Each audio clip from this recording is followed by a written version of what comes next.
tulad ngayon, ako'y nananawagan. Dalawa po pinananawagan ko. Nananawagan ako dun sa mga may kinalaman, may nalalaman dito sa malawakang pagnanakaw na ito. Kontakin niyo po kami, magtulungan tayo. Makakatulong kami sa inyo, sigurado ko yan sa inyo. Pangalawa, yung mga galit, yung mga may pakialam, yung mga gustong ipahiwatig sa atin, sa mga magnanakaw, na kayo ay galit. 3 araw naman po yun, ay mamili kayo kahit 1 araw lamang. Ipahiwatig ninyo, ipakita ninyo ang pagtutol. Sapagkat sabi ko nga po kanina, ang mga masamang taong yan, hindi yan mangingibabaw, hindi yan magwawagi, dahil lamang sa kanilang kabuktutan. Magwawagi sila dahil tayo, mga mamamayang Pilipino, ay walang gagawin, tatahimik at manunood lamang. Kailangan po madama nila na tayo, ang ating pagtutol, na hindi natin sila gusto. Padama po ninyo, be there, be present, be one of us. 3 araw po yun, 16, 17, 18. Thank you, General.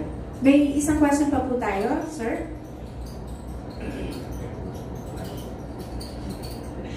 Nakikiabot na lang po ng mikropono. Yung mga gusto ko mag-question para marapang tayo. Isang bilhin yung question para malaman. Good morning po. I'm from Provincial Base Freelance Media. Tanong ko lang po, root of all greediness is itong political dynasty na walang katapusan. So, paano ba ninyo, panahon na ba na wakasan natin ang political dynasty? Dahil sa lapis na pang-abuso sa gobyerno na walang katapusan.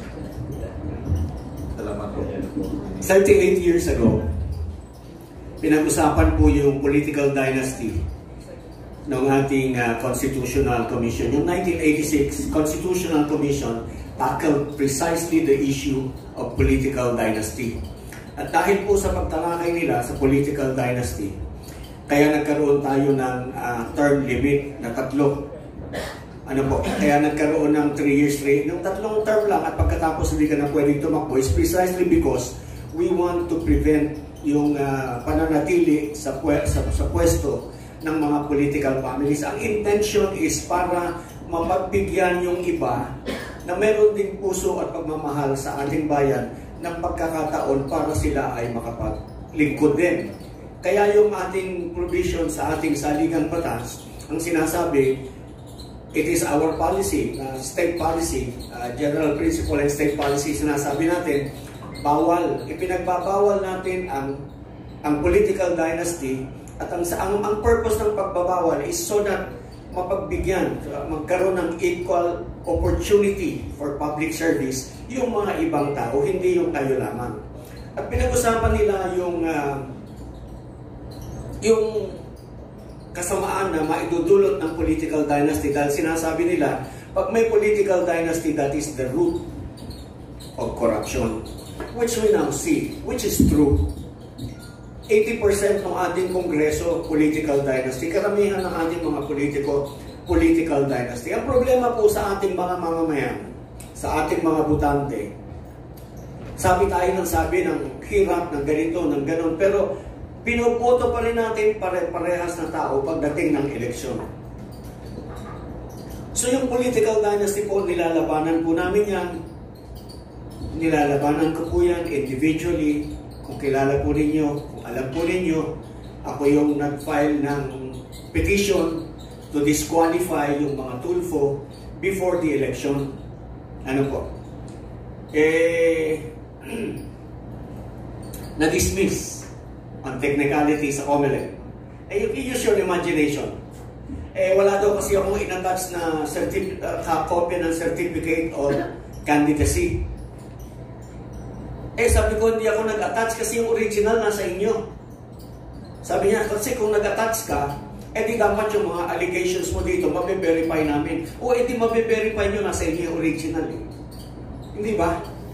Anyway, so, pasalamat din ako kay Chairman Garcia because to me, he gave me time para ma-elevate ko sa Supreme Court. Nasa Supreme Court po ngayon yung petition. And hopefully, ang sinasabi ko po doon, totoo kung kailangan natin ng enabling law. Kaya nga po binanggit ko yung 38 years kasi magmula nung ipinataw ng ating mga mamamayan, nating lahat, magmula nung sinabi natin, kasi we ratified the Constitution in 1987, kaya meron tayong 1987 Constitution, we ratified. And therefore, ipinag-utos natin sa ating Kongreso na kayo ay bumalangkas ng batas laban sa political dynasty. And they have not done this for 38 years. Kaya doon sa aking petition, sabi ko, disqualified ang mga Tulfo. I singled them out because sabi ko, sila yung perfect example ng political dynasty. Because there is too much concentration of political power in one family. Isipin nyo, nung kumakandidato sila, 5 yung kumakandidatong Tulfo sa Senado at sa Kamara. Eh di ko nandun pa si Rapi, 6 sila. That is too much concentration of political power. Sabi ko, Your Honor, may ginagahasa sa harapan mo, hindi mo pwedeng pigilin kasi walang batas na nagsasabing bawal na pinagbabawal yung pagkagahasa. Hindi naman ganon. So sabi ko, because it is obvious, because it is so bold, it is so blatant, pwede na sigurong makialam ang Korte Suprema para mapanimulan yung pagbabawal ng political dynasty that will provide the spark, sabi ko. It might, you know, pag sinimulan nyo, sinabi niyang, bawal yan, kasi nandun naman sa deliberation ng 1986 Constitutional Commission na ang bawal ay yung kamag-anak ng incumbent within the 3rd civil degree of consanguinity or affinity.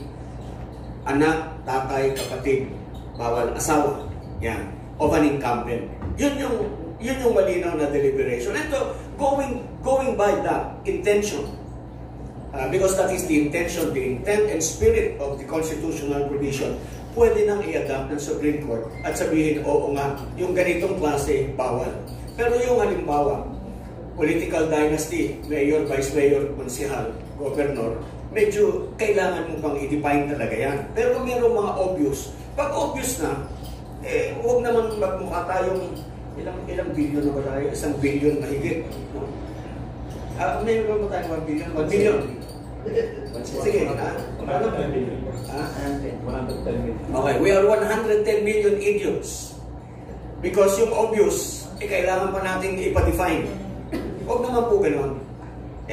Andyan na it's right smack our face. Let's stop it. Yun po. So yung political dynasty, we are saying, if that is your question, is one of the root cause of this corruption. Nung araw pa po ito, actually, nung araw pa yung buhay natin ngayon, take note, we have all been living in an atmosphere, in a regime of corruption.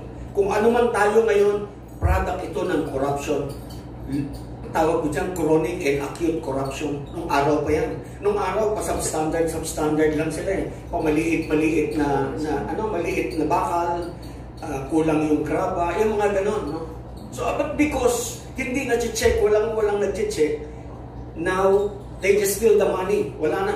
Doon sa amin, sa distrito, yung mga nag-iimbestiga, dati nyo naman sa Ilocos. Pakita nyo yung good faith nyo, doon nyo simulan, sa Ilocos, sa Samar Leyte, sa Bicol, sa Quezon City, sa District 2. Yan. Para di ba? So, yun po. Yun yung aking tugon. Did I answer your question about political dynasty? I think so, sir. Thank you. So, medyo kapos na po tayo sa oras, sir. So, I think meron final message sa atin mula kay Ms. Cathy Binan. Again, maraming salamat po sa inyong pagpunta dito. And sana po nananawagan din po ako sa anumang sektor ng lipunan, sa bawat